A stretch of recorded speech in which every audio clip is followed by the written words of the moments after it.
It might come as a surprise to some people, but for generation upon generation, wild horses have lived on some of North Carolina's barrier islands. Typically when people think of wild horses, they think of the Rocky Mountains, the desert Southwest. You don't think of barrier islands, turquoise blue waters, dolphins, sea turtles, and lighthouses. The horses arrived with European explorers and settlers about 500 years ago. Here on the coast of North Carolina, we actually have the oldest known populations of wild horses in North America. I mean, this is the point of contact where ultimately Western Europe crashed into North America, and when they came in, they brought their horses. Here on these barrier islands, we still have remnant populations of this period of first contact. There are a handful of wild horse populations left, including this one on the Shackleford banks near Beaufort. Jared Lloyd knows quite a bit about the horses because as a professional photographer, he has spent time among them on numerous occasions.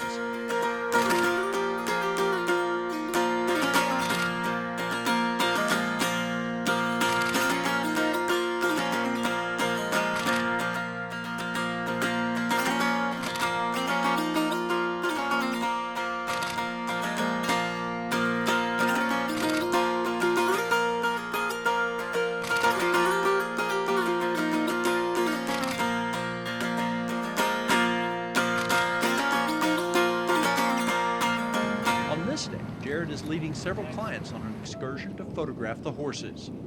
I guide wildlife photography workshops all over the country, and without a doubt, this is definitely one of my favorite places to come out and photograph. Some of those who accompany Jared out here are local.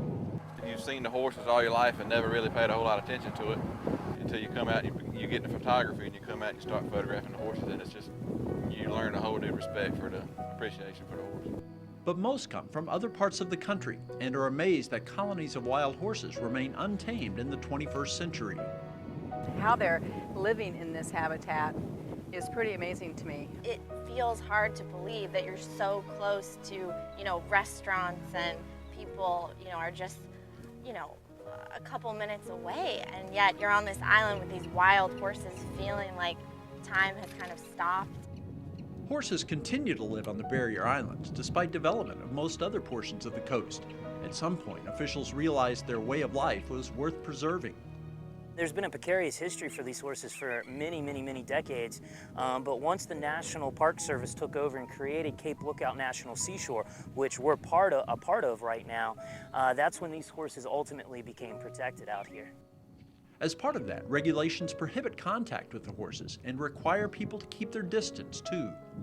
There's a real sense of respect that we don't go and try to make the horses do anything so that we can get a good photo shoot. While descendants of the horses that came to these islands with the Europeans, these horses have been shaped by their environment. 500 plus years of being genetically isolated on these islands has truly created a unique breed that you're not going to find anywhere else on Earth. It's a difficult life form out here, but like I said, for photography purposes, it just doesn't get better than this. This is incredible. Most who come to photograph the horses are looking to capture shots that are unlike any they've ever gotten before. I like to try to put the horse in a unique environment that you won't see anywhere else in the country, as far as in the water, in the sound, on these salt marsh islands and things like that. Some who go on these excursions are amateurs, some are professionals. I want to see what these horses are going to do just first before we drop an anchor down. Jared Lloyd tries to give shooting tips whenever appropriate. But this is where getting down extremely low is really going to help you out. Sasha Felix of Brooklyn, New York has worked behind the camera quite a bit, but this was her first attempt at wildlife photography. I do a lot of, fashion and wedding photography where you're just moving so quickly, and this is the first wildlife photography experience that I've ever had, and it's been amazing, to just slow down. I think of it as a portrait of, the horse, and that's kind of how I can relate to it. Maya Christabel of Tulsa, Oklahoma is fairly new to photography. She was thinking some of her images of the horses might teach others about them and secure in some small way their survival. The photographs I take really will be hopefully used in the service of trying to educate people around the importance of seeing animals as a sacred experience in life.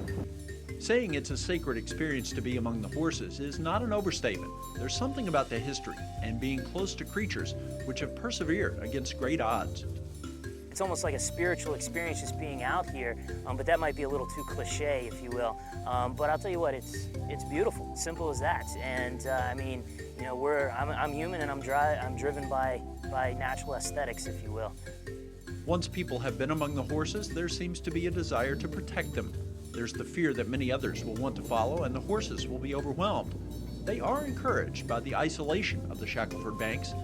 Hopefully the people who come out here have to work a little hard to get here, so it's not going to be just a pleasure boat kind of with the skier on the back end coming by and taking a photograph. But mostly just hopeful that people will respect these unique circumstances and protect the horses for future generations. I hope that they can just find an appreciation for how amazing, you know, these horses are, and the fact that they've been left alone